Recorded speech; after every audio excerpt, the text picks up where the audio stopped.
Hello, good morning. K P ഫാമിലിയുടെ പുതിയൊരു വീഡിയോയിലേക്ക് എല്ലാവർക്കും സ്വാഗതം. എല്ലാവർക്കും സുഖമല്ലേ? എല്ലാവരും സേഫായിട്ടിരിക്കുന്നു എന്ന് വിശ്വസിക്കുന്നു. ഇന്നിപ്പം കുറച്ച് മഴയെല്ലാം കുറവുണ്ടല്ലേ? രാവിലെ തന്നെ എണീക്കുമ്പോൾ അങ്ങനെ മഴയൊന്നും ഉണ്ടായിട്ടില്ല.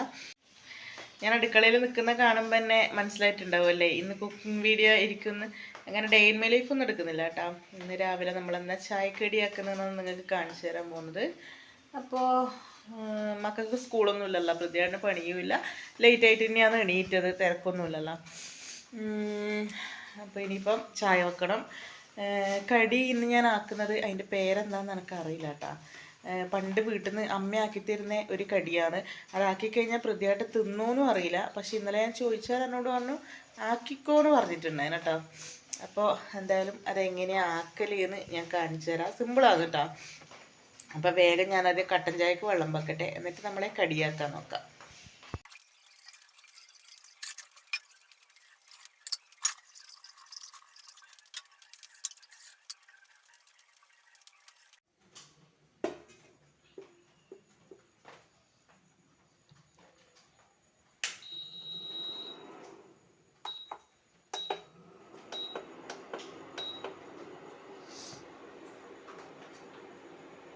നമ്മൾ ഇന്നത്തെ ചായേൻ്റെ കടിക്ക് വേണ്ട ആദ്യത്തെ സാധനമാണ് കേട്ടോ കടല. അപ്പോൾ ഇത് ഇന്നലെ ഞാൻ വെള്ളത്തിലിട്ട് വെച്ചിട്ടുണ്ട്. ഇനി ഇതൊന്ന് കഴുകി എടുത്തിട്ട് കുക്കറിലിട്ട് വേവിക്കുക. അപ്പോൾ കടല കാണുമ്പോൾ നിങ്ങൾ വിചാരിക്കേണ്ട പുട്ടും കടലയാണെന്ന്, അല്ല.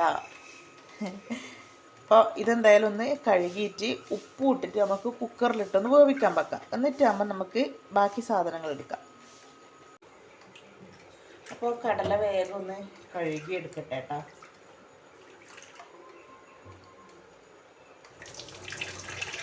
ഇത് കൊല്ലങ്ങളായിട്ടുണ്ടാവും കേട്ടോ ഈ ഒരു ചായൻ്റെ കടി ഞാൻ കഴിച്ചിട്ട്. എനക്കൊന്ന് കല്യാണം കഴിഞ്ഞതിന് ശേഷം ഞാൻ കഴിച്ചിട്ടുണ്ടോയെന്ന് എനിക്ക് ഓർമ്മയില്ല. പണ്ടെല്ലാം അമ്മ ആക്കി തരലുണ്ട് കേട്ടോ. ഇപ്പോഴും ചിലപ്പോൾ വീട്ടിലാക്കലുണ്ടാവും, പക്ഷെ ഞാൻ പോകുമ്പോൾ അങ്ങനെ ആക്കിയിട്ട് കണ്ടിട്ടില്ല. ഞാൻ പറഞ്ഞില്ലേ, പിന്നെ എനിക്ക് ഭയങ്കര ഇഷ്ടപ്പെട്ടൊരു കടിയാണ് അരിയും കടലയിൽ നിന്ന് അമ്മ ആക്കുന്നതിൽ. പക്ഷെ ഇത് അരിയും കടലയല്ല, അതുപോലെ വേറൊരു സാധനം. വേറെ സാധനം എന്ന് പറയുന്നത് എനിക്ക് ആ കടിയുടെ പേരറിയാത്തതുകൊണ്ടാണ് കേട്ടോ. നമുക്ക് എന്തെങ്കിലും ഒരു പേരിലിടാം. എന്തായാലും ആദ്യം ആക്കി കഴിയട്ടെ. അപ്പോൾ ഞാൻ വൃത്തിക്കൊന്ന് ഈ കടല കഴുകി എടുക്കട്ടെ കേട്ടോ.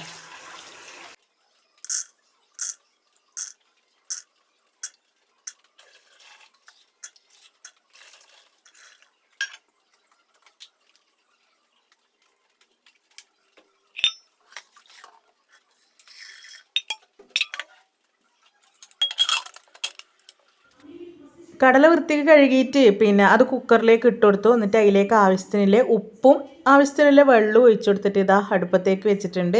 പിന്നെ നിങ്ങൾ വിചാരിക്കുന്നുണ്ടോ എപ്പോൾ ഈ ഒരു കുക്കർ തന്നെയാണോ എന്നല്ലേ? എൻ്റെ അടുത്ത് ഇപ്പോൾ ഈ ഒരു കുക്കർ മാത്രമേ ഉള്ളൂ. എൻ്റെ ചെറിയ കുക്കർ ഇപ്പം എന്തോ ഒരു കേടായിപ്പോയേട്ടാ. അതിൽ നിന്ന് ഇങ്ങനെ ഇത് വരുന്നില്ല, വിസിൽ വരുന്നില്ല. അപ്പോൾ അതവിടെ മൂലക്കായി. ഇനിയിപ്പോൾ എപ്പോഴെങ്കിലും ആവുമെങ്കിൽ ഒരു കുഞ്ഞി കുക്കർ വാങ്ങണം. ഇപ്പോൾ കുറച്ച് കറി വെക്കാൻ പോലും ഇത്രയും വലിയ കുക്കറിൻ്റെ അകത്ത് തന്നെയാണ് കേട്ടോ ഞാൻ വെക്കൽ. അപ്പോൾ കടല എന്തായാലും അവിടെ നിന്ന് വേവട്ടെ. ഇനി നമുക്ക് ആവശ്യമില്ല അടുത്ത സാധനം ഞാനിതാ എടുത്തു വെച്ചിട്ടുണ്ട് കേട്ടോ. പാക്കറ്റിൽ കണ്ട അത് ഗോതമ്പ് പൊടിയാണ്. അപ്പോൾ നമ്മൾ ഇവിടുന്ന് മില്ലിൽ നിന്ന് പൊടിപ്പിച്ച പൊടിയാണ്, പീടിയിൽ നിന്ന് വാങ്ങിയതൊന്നല്ല. അപ്പോൾ അത് ഞാൻ ഒരു പാത്രത്തിൽ കുറച്ച് ഇട്ട് വെച്ചു. പിന്നെ ബാക്കിയുള്ളത് പാക്കറ്റിൽ തന്നെ ഫ്രിഡ്ജിൽ വെച്ചതാണ്. അങ്ങനെ ഞാനിതാ ഒരു പാത്രം എടുത്തിട്ട് എനിക്ക് ആവശ്യമില്ല ഗോതമ്പ് പൊടി എടുത്ത് ആ പാത്രത്തിലേക്ക് ഇട്ടിട്ടുണ്ട്. എന്നിട്ടാകുമ്പോൾ അത് കുഴക്കാൻ വേണ്ടിയിട്ട് അതിലേക്ക് ആവശ്യത്തിനില്ലേ കുറച്ച് ഉപ്പും കൂടി ഇട്ട് കൊടുത്തിട്ടുണ്ട്. എന്നിട്ട് സാധാരണ നമ്മൾ ചപ്പാത്തിക്ക് കുഴക്കൂലേ അതുപോലെ അങ്ങ് കുഴച്ചെടുക്കണം. ആവശ്യത്തിനുള്ള വെള്ളവും ചേർത്തിട്ട്, പച്ചവെള്ളമോ ചൂടുവെള്ളമോ എന്താണെന്ന് വെച്ചാൽ നിങ്ങൾ ഇഷ്ടത്തിനില്ലേ ചേർത്തിട്ട്. ഞാൻ പച്ചവെള്ളത്തിലെ കുഴച്ചിനിട്ടാ. അപ്പോൾ ചൂടുവെള്ളത്തിൽ കുഴക്കുന്നത് ചിലപ്പം നല്ലതായിരിക്കും, എനിക്കറിയില്ല. ഞാൻ ഈ സാധനം ആദ്യമായിട്ടാണ് ഉണ്ടാക്കുന്നത്, അതുകൊണ്ട് എങ്ങനെയാണെന്നും അറിയില്ല. ഇത് ഉണ്ടാക്കി പകുതി ആകുമ്പോഴാണ് കേട്ടോ പയ്യന്നൂരിൽ നിന്ന് അമ്മ വിളിച്ചേ. അപ്പോൾ അമ്മയോട് ഞാൻ ചോദിച്ചു, അമ്മയെ ഇങ്ങനെ തന്നെയല്ലേ ഉണ്ടാക്കുക? അന്നേരം അമ്മ പറഞ്ഞാൽ അതേന്ന് പറഞ്ഞിട്ടുണ്ടായിനി. പണ്ട് അമ്മ ഉണ്ടാക്കുന്നത് ഞാൻ കണ്ടിട്ടുണ്ട്, ഞാൻ അമ്മേനെ ഹെൽപ്പും ചെയ്തിട്ടുണ്ട് ആക്കാൻ വേണ്ടിയിട്ട് കേട്ടോ. അപ്പോൾ ഇത് ഉണ്ടാക്കണമെങ്കിൽ കുറച്ച് സമയം എടുക്കുവേ. ഞാൻ സിമ്പിളാണെന്ന് നേരത്തെ പറഞ്ഞിട്ടുണ്ടായിനി. ഉണ്ടാക്കിയെടുക്കാൻ സിമ്പിളാണ്, പക്ഷേങ്കിൽ ഇത് ഈ ഒരു പരിപാടി നമുക്ക് ഈ കുഴ ശരിയായി കിട്ടണം. അത് കഴിഞ്ഞിട്ട് ഇത് നമുക്കൊന്ന് കുഞ്ഞു കുഞ്ഞ് ബോൾസ് ആക്കിയിട്ട് ഉരുട്ടിയെടുക്കുകയും വേണം. അതിനാണ് കുറച്ചധികം ടൈം എടുക്കുക കേട്ടോ. പിന്നെ 2-3 ആളെല്ലാം ഉണ്ടെങ്കിൽ പെട്ടെന്നാവും. ഒറ്റക്കാകുമ്പോൾ കുറച്ച് ടൈം എടുക്കുവേ. അപ്പം ഞാനിതാ ചപ്പാത്തിക്ക് കുഴക്കുന്ന പോലെ കുഴച്ച് വെച്ചിട്ടുണ്ട്. അത്ര പെർഫെക്റ്റ് ഒന്നും ആയിട്ടില്ല കേട്ടോ, കുറച്ച് വെള്ളം കൂടിപ്പോയിനി. എനിക്ക് ഈ ചപ്പാത്തിക്ക് അല്ലെങ്കിൽ നൂൽപുട്ടിന് അങ്ങനെയെല്ലാം കുഴച്ചാൽ എപ്പോൾ ഒന്നും ശരിയാവില്ല കേട്ടോ. പയ്യന്നൂരാണെങ്കിൽ അമ്മ തന്നെയാണ് കുഴക്കൽ. പിന്നെ ചുഴലിയിൽ വന്ന സമയത്ത് ഇവിടുത്തെ അമ്മയും ഇതേപോലെ ചപ്പാത്തിയും പുട്ടിൻ്റെയും പിന്നെ ഇടിയപ്പത്തിൻ്റെ എല്ലാം അമ്മ തന്നെ കുഴച്ച് വെക്കും കേട്ടോ. പിന്നെ ഇപ്പം നമ്മൾ പുതിയ വീട്ടിലേക്ക് മാറിയ പിന്നെയാണ് ഞാനെല്ലാം സ്വന്തമായിട്ട് കുഴക്കാൻ തുടങ്ങിയത്. ചില സമയത്ത് ശരിയാവും കേട്ടോ. അത് മറ്റേ ആ കുഞ്ഞ് പറഞ്ഞ പോലെ ചിലവരത് ശരിയാവും ചിലവരത് ശരിയാവില്ല എന്ന് പറഞ്ഞാൽ ചില സമയത്ത് എൻ്റെത് ശരിയാവലുണ്ട്. അങ്ങനെ ഞാനിതാ നമ്മളെ ഗോതമ്പ് മാവ് കുറച്ച് സമയം അവിടെ വെച്ചതിന് ശേഷം അതെടുത്തിട്ട് ഇതേപോലെ കുഞ്ഞു കുഞ്ഞ് ബോൾസ് ആക്കിയിട്ട് പാത്രത്തിലേക്ക് ഇടുന്നുണ്ട്. അപ്പോൾ പൃഥ്വിയേട്ടനോട് ഞാൻ പറഞ്ഞിട്ടുണ്ടായിരുന്നു ഒന്ന് ഹെൽപ്പ് ചെയ്യാൻ വാന്ന്. അപ്പർക്ക് രാവിലെ തന്നെ പൃഥ്വിയേട്ടനും ദേവൂട്ടിയും കൂടെ എന്തോ മേശയെല്ലാം തുറന്ന് അതിൻ്റെ അകത്ത് സംഭവങ്ങളെല്ലാം വലിച്ചിട്ട് ക്ലീനിങ് പരിപാടിയെല്ലാം ആയിപ്പോയി. പിന്നെ ഞാൻ ഉറങ്ങിക്കിടക്കുന്ന നന്ദൂനെ വിളിച്ചെണീപ്പിച്ചോട്ടാ. ലീവായാലും ഞാനിന്ന് നന്ദൂനെ ഉറങ്ങാൻ വിട്ടിട്ടുണ്ടായിട്ടില്ല. എന്നാലേ പെട്ടെന്ന് നടക്കൂലൂ. ഇത് ഇത്രയും സംഭവം ഇതേപോലെ കുഞ്ഞു കുഞ്ഞ് ബോൾസാക്കി എടുക്കണ്ടേ. അങ്ങനെ പിന്നെ നന്ദു എണീറ്റ് വന്നിട്ട് നന്ദുവും എൻ്റെ കൂടെ ഹെൽപ്പ് ചെയ്തു. അങ്ങനെ നമ്മൾ രണ്ടാളും കൂടെ വേഗം വേഗം ഇതേപോലെ ഒരു കുഞ്ഞു കുഞ്ഞ് ഉരുളിയാക്കി എടുത്തു കേട്ടോ. പക്ഷെ എൻ്റെ കുഴ ശരിയില്ലാത്തത് കൊണ്ട് ഇതേപോലെ ആക്കി വെക്കുമ്പോഴത്തേക്കില്ലേ എല്ലാം കൂടെ കൂട്ടിപ്പിടിച്ച് ഇങ്ങനെ പറ്റി പിടിച്ചിട്ടുണ്ടായിനെ. പിന്നെ ഒരു വിധത്തിൽ ഞാൻ അതെല്ലാം ഇങ്ങനെ ഇളക്കിയെടുത്ത് ഇങ്ങനെ സെറ്റാക്കി വെച്ചിട്ടുണ്ട്. അപ്പോഴത്തേക്ക് നമ്മളെ കടല വെന്തിട്ടുണ്ട് കേട്ടോ. കടല ഞാൻ ഓഫാക്കി അപ്പുറത്തേക്ക് മാറ്റി വെച്ചിട്ടുണ്ട്. അതേ അടുപ്പത്ത് തന്നെ ഞാൻ ഇഡ്ഡലി പാത്രം എടുത്തു വെച്ചു. എന്നിട്ട് നമ്മളെ ഇഡ്ഡലി ഒഴിക്കുന്ന തട്ടല്ലാണ്ട് ഇതേപോലെ ഒരു ഓട്ടയിലെ തട്ടുണ്ടാവില്ലേ, അത് ആ തട്ട് എടുത്ത് വെച്ചിട്ട് അതിലേക്ക് നമ്മളെ കുഞ്ഞു കുഞ്ഞു ബോൾസ് എടുത്തിട്ട് കൊടുക്കുന്നുണ്ട് കേട്ടോ. ഞാൻ നേരത്തെ പറഞ്ഞില്ലേ എല്ലാം കൂടെ കൂട്ടിപ്പിടിച്ചതിന് എന്നിട്ട് അതെല്ലാം ഒന്ന് സെറ്റാക്കിയതായിരുന്നു. പക്ഷെ വീണ്ടും അത് കൂട്ടിപ്പിടിച്ചു പോയേട്ടാ. പിന്നെ ഞാനിതാ ഓരോന്നോരോന്നായിട്ട് ഇങ്ങനെ രണ്ട് കൈയും ഉപയോഗിച്ചിട്ട് ഇങ്ങനെ ഓരോന്നോരോന്ന് ഇളക്കി അതിൻ്റെ അകത്തേക്ക് തട്ടിക്കൊടുക്കുകയാണ് കേട്ടോ. ലാസ്റ്റ് ഇങ്ങനെ കുറേ സമയം എടുത്താലും ഞാൻ എന്ത് ചെയ്തു മൊത്തത്തിൽ അങ്ങനെ തന്നെ തട്ടിക്കൊടുത്തു. ഇനി എന്തായാലും അത് വേവട്ടെ, വെന്ത് കഴിഞ്ഞിട്ടാകുമ്പം ഇനി അത് സെപ്പറേറ്റ് ആക്കാമെന്ന് വിചാരിച്ചിട്ട് ലാസ്റ്റ് എല്ലാം കൂടെ അതിലേക്ക് അങ്ങ് തട്ടിക്കൊടുക്കുക ചെയ്തത്. അങ്ങനെ ഉരുട്ടി വെച്ച ഉണ്ടകളെല്ലാം ഇഡ്ഡലിത്തട്ടിലേക്ക് ഇട്ട് കൊടുത്തിട്ട് അതൊന്ന് അടച്ച് വെക്കുന്നുണ്ട് കേട്ടോ. ഒന്ന് കുറച്ച് സമയം ഒരു 10 മിനിറ്റ് ഒന്ന് ആവി കയറ്റിയാൽ മതിയാവും. പെട്ടെന്ന് വേവും കേട്ടോ. നമ്മൾ കുഞ്ഞു കുഞ്ഞു ബോൾസ് അല്ലേ ആക്കിയത്, അതുകൊണ്ട് പെട്ടെന്ന് വേവും. അങ്ങനെ അത് അവിടെ അടച്ച് വെച്ചു. അപ്പോഴത്തേക്ക് ഞാൻ കുക്കറിൻ്റെ മൂടി തുറന്ന് നോക്കുവാനേ കടല വെന്തിട്ടില്ലേന്ന്. ഞാൻ അത്യാവശ്യം കുറേ പ്രാവശ്യം ഒന്ന് വിസിലടുപ്പിച്ചിട്ടുണ്ടായിനി, അതുകൊണ്ട് തന്നെ നല്ലോണം വെന്തിട്ടുണ്ടാവും എന്നറിയാം. എന്നാലും നോക്കിയേട്ടാ. പക്ഷെ ഇപ്രാവശ്യം മാവിയിൽ നിന്ന് കിട്ടിയ കടല ഒരു ഭയങ്കര ഇങ്ങനെ ഒരു ഉടയാത്തൊരു കടല പോലെയാണ്. അപ്പോൾ എന്തായാലും നല്ലോണം വെന്തിട്ടുണ്ട്. അപ്പോൾ ഞാനിതാ എല്ലാം തുറന്നിട്ട് വെന്തിട്ടില്ലേ നോക്കുന്നതാണ്. ഇതിൻ്റെ ഈ വെള്ളം നമുക്ക് ആവശ്യമില്ല കേട്ടോ, നമുക്ക് ഈ കടല മാത്രമാണ് ആവശ്യം. അപ്പം ഞാൻ അതിൻ്റെ വെള്ളമെല്ലാം കഴിഞ്ഞിട്ട് ആ കടല മാത്രം ഒന്ന് എടുത്ത് വെക്കുവാനേ. അങ്ങനെ അതെല്ലാം കഴിഞ്ഞ് നോക്കുമ്പോഴത്തേക്ക് ഏകദേശം നമ്മളെ ഉണ്ട വെന്തിട്ടുണ്ടാവുമെന്ന് വെച്ചിട്ട് ഞാൻ തുറന്ന് നോക്കുവാണ്. അപ്പോഴത്തേക്ക് സെറ്റായിട്ടുണ്ടായിന് കേട്ടോ. ഉണ്ടയെല്ലാം നല്ല അടിപൊളിയായിട്ട് വെന്തിട്ടുണ്ടായിന്. അപ്പോൾ ഇനി അത് വാങ്ങി വെച്ചിട്ട് ആ ഉണ്ട നമുക്ക് വേറൊരു പാത്രത്തിലേക്ക് മാറ്റണം. എന്നിട്ടാണ് നമ്മളെ ബാക്കി പരിപാടികൾ. ഇഡലി പാത്രം അപ്പുറത്തെ അടുപ്പത്തേക്ക് വാങ്ങി വെച്ചു. എന്നിട്ട് അതേ അടുപ്പത്ത് തന്നെ ഉരുളി എടുത്ത് വെച്ചിട്ടുണ്ട്. ഇനിയാണ് നമ്മളെ മിക്സിങ് പരിപാടി നടക്കാൻ പോകുന്നത്. അപ്പോൾ ഉരുളി എന്തായാലും ചൂടാവട്ടെ. സിമ്പിൾ പരിപാടിയാണ്, പക്ഷെ കുറച്ച് സാധനങ്ങളൂടെ ചേർക്കാനുണ്ട്. അതെന്തെല്ലാമെന്ന് ഞാൻ കാണിച്ചു തരാം. അപ്പോൾ ഉരുളി എന്തായാലും ചൂടായി. അതിലേക്ക് ഇത് കുറച്ച് വെളിച്ചെണ്ണ ഒഴിച്ചു കൊടുത്തിട്ടുണ്ട്. വെളിച്ചെണ്ണ തന്നെ എടുക്കണം കേട്ടോ, അതായിരിക്കും കൂടുതൽ ടേസ്റ്റ്. അങ്ങനെ വെളിച്ചെണ്ണ ചൂടായതിന് ശേഷം കുറച്ചധികം കടുകെണ്ണ തട്ടിക്കൊടുത്തിട്ടുണ്ട്. എനിക്ക് ഇങ്ങനെയുള്ള ഐറ്റംസിലെല്ലാം കുറച്ചധികം കടുക് ഇടണം കേട്ടോ, അതാണ് എനിക്കിഷ്ടം. അപ്പോൾ എൻ്റെ അമ്മ ചേച്ചിയെല്ലാം എന്നെ കളിയാക്കലുണ്ട്, നിൻ്റെ കൈമ നന്നാ കടുക് പാത്രം മറിഞ്ഞു പോയിനോന്ന് ചോദിച്ചിട്ട്. പക്ഷെ ഞാൻ കുറച്ചധികം ഇടുന്നതാണ്. അങ്ങനെ കടുക് പൊട്ടിയേരം അതിലേക്ക് കുറച്ച് കറിവേപ്പിലയും കുറച്ച് ഉണക്കമുളകും ഇട്ട് കൊടുത്തിട്ടുണ്ട്.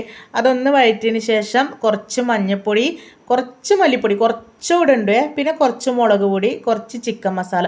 ഇതെല്ലാം അളവൊന്നുമില്ല കേട്ടോ, കുറച്ച് ഇട്ട് കൊടുക്കുക. കൂടിപ്പോയാൽ ആ ടേസ്റ്റ് അങ്ങ് പോവും. അത് തീ കുറച്ച് വെച്ചിട്ട് ഒന്ന് ചൂടാക്കി എടുക്കുക. അതിൻ്റെ ഒരു പച്ചമണെല്ലാം പോകുന്നത് വരെ ഒന്ന് ചൂടാക്കി കൊടുത്തിട്ട് നമ്മൾ നേരത്തെ വേവിച്ച് വെച്ച കടല അതിലേക്ക് തട്ടിക്കൊടുക്കണം. എന്നിട്ട് അമ്മ നല്ലോണം ഒന്ന് മിക്സ് ചെയ്തെടുക്കണം കേട്ടോ. ആ പൊടിയും ആ കടലയും എല്ലാം കൂടെ നല്ലോണം ഒന്ന് മിക്സ് ചെയ്തെടുക്കണം. കുറച്ച് സമയം ഞാൻ ഇങ്ങനെ ഇളക്കിക്കൊണ്ട് വന്നിട്ടുണ്ടായിരുന്നു കേട്ടോ. എന്താ വെച്ചാൽ കടലയിൽ കുറച്ച് വെള്ളം ഉണ്ടായിനെ. അപ്പോൾ അതൊന്ന് വറ്റിക്കോട്ടെ എന്ന് വിചാരിച്ചിട്ട് ഞാൻ കുറച്ചധികം സമയം ഇളക്കി കൊടുത്തിട്ടുണ്ടായിനെ. കടല ഇതാ നല്ലോണം മസാലയിലിട്ട് ഇളക്കുന്നുണ്ട്. ഇനിയിപ്പോൾ നമ്മളെ ഉണ്ടയിലേക്ക് ഇട്ടിട്ട് മിക്സ് ചെയ്യണം. അപ്പോൾ നമ്മൾ മിക്സിങ് സ്പെഷ്യലിസ്റ്റ് എത്തിയിട്ടുണ്ട് കേട്ടോ. മിക്സിങ് സ്പെഷ്യലിസ്റ്റ് ഇതാ ഇനി മിക്സ് ചെയ്യാൻ പോവാണ്. ഇട്ടെടുത്തോ.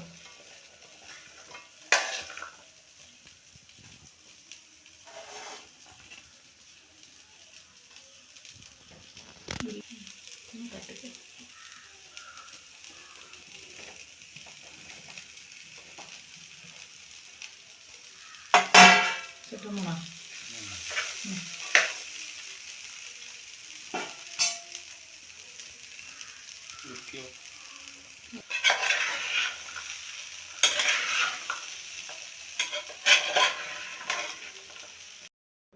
വേവിച്ച് വെച്ച ബോൾസ് നമ്മൾ ആ കടലയിലേക്ക് തട്ടിക്കൊടുത്തിട്ടുണ്ട്. എന്നിട്ട് ആ കടലയും ആ മസാലയും ആ ബോൾസും എല്ലാം കൂടെ ഒന്ന് നല്ലോണം ഒന്ന് മിക്സ് ചെയ്തെടുക്കണം. എല്ലാം കൂടി ശരിക്കൊരു കുഴഞ്ഞ പരുവത്തിലാണ് കേട്ടോ വേണ്ടത്. അപ്പോൾ ആയിരിക്കും കൂടുതൽ ടേസ്റ്റ്. ഇപ്പോൾ പ്രതിയായിട്ട് എന്നോട് പറഞ്ഞു ആ കടലയിൽ കുറച്ച് വെള്ളം ആക്കണമായിരുന്നു എന്ന്. പക്ഷേ നല്ലോണം വറ്റിച്ചെടുത്തിട്ടുണ്ടായിരുന്നു കേട്ടോ ഞാൻ. അതുകൊണ്ടാണ് ഈ ഒരു രൂപത്തിൽ കുറച്ച് വെള്ളത്തിലാണ് ആ ബോൾസും കൂടി ഇട്ട് കൊടുത്തതെങ്കിൽ നല്ല അടിപൊളിയായിട്ട് കുഴഞ്ഞ് കിട്ടും കേട്ടോ. പക്ഷേ ഇത് ടേസ്റ്റ് ഇല്ല എന്നല്ല, ഇതും നല്ല സൂപ്പറായിരുന്നു കേട്ടോ. കാണാൻ തന്നെ നല്ല ഭംഗിയില്ലേ. അപ്പോൾ ഞാൻ വിചാരിച്ചിട്ടുണ്ടായിരുന്നു പ്രതിയായിട്ട് പൊതുവേ ഗോതമ്പ് ഐറ്റംസിനോട് താല്പര്യമില്ല. ചപ്പാത്തിയും പൂരിയും കഴിക്കും, വേറെ ഒന്നും അങ്ങനെ ഇഷ്ടമല്ല. അപ്പം ഞാൻ വിചാരിച്ചു കഴിക്കൂലായിരിക്കുമെന്നാണ് വിചാരിച്ചത്. പക്ഷേ പ്രതിയായിട്ടും മക്കൾക്കും എല്ലാം ഭയങ്കരമായിട്ട് ഇഷ്ടപ്പെട്ടിനി. ഉണ്ടാക്കിയപ്പാട് ചൂടോടെ കഴിക്കണം കേട്ടോ, അപ്പോഴാണ് ഇത് കൂടുതൽ ടേസ്റ്റ്. അപ്പോൾ എന്തായാലും ഇത് ഇതുവരെ ട്രൈ ചെയ്യാത്തവർ ഒന്ന് ട്രൈ ചെയ്ത് നോക്കുക. ഒരുപാട് ഐറ്റംസ് ഒന്നും വേണ്ടല്ലോ, നമ്മളെ വീട്ടിൽ എപ്പോഴും ഉണ്ടാകുന്ന സാധനങ്ങൾ തന്നെയാണ് ഇതെല്ലാം. അപ്പോൾ എല്ലാവരും ഒന്ന് ട്രൈ ചെയ്ത് നോക്കുക. എന്നിട്ട് നിങ്ങൾക്ക് ഇഷ്ടപ്പെട്ടിട്ടുണ്ടെങ്കിൽ അതെന്നെ കമൻ്റായിട്ട് അറിയിക്കണം കേട്ടോ. അപ്പോൾ ഇത്രയേ നമ്മൾ ഇന്നത്തെ ഒരു കുഞ്ഞു വീഡിയോ, പിന്നെ ഒരു ചെറിയൊരു റെസിപ്പി വീഡിയോ ആണ്. അപ്പോൾ ഞാൻ ആദ്യമായിട്ട് ഉണ്ടാക്കിയതായാലും കുഴപ്പമൊന്നും ഉണ്ടായിട്ടില്ല കേട്ടോ, സക്സസ് ആയിട്ടുണ്ടായിനി. അപ്പോൾ എല്ലാവർക്കും ഇഷ്ടപ്പെട്ടു. നിങ്ങൾക്കും ഇഷ്ടപ്പെട്ടിട്ടുണ്ടെങ്കിൽ, കണ്ടിട്ട് ഇഷ്ടപ്പെട്ടിട്ടുണ്ടെങ്കിൽ ഒന്ന് കമൻറ്റ് ചെയ്യാം. അപ്പോൾ ഇത്രയും നമ്മൾ ഇന്നത്തെ ഒരു വീഡിയോ ഇഷ്ടപ്പെട്ട എല്ലാവരും ലൈക്ക് ചെയ്യുക, ഷെയർ ചെയ്യുക. അതേപോലെ ചാനൽ ആദ്യമായിട്ട് കാണുന്നവരാണെങ്കിൽ ഒന്ന് സബ്സ്ക്രൈബ് ചെയ്ത് സപ്പോർട്ടോട് ചെയ്യുക. പുതിയൊരു വീഡിയോ ആയിട്ട് വീണ്ടും വരാം.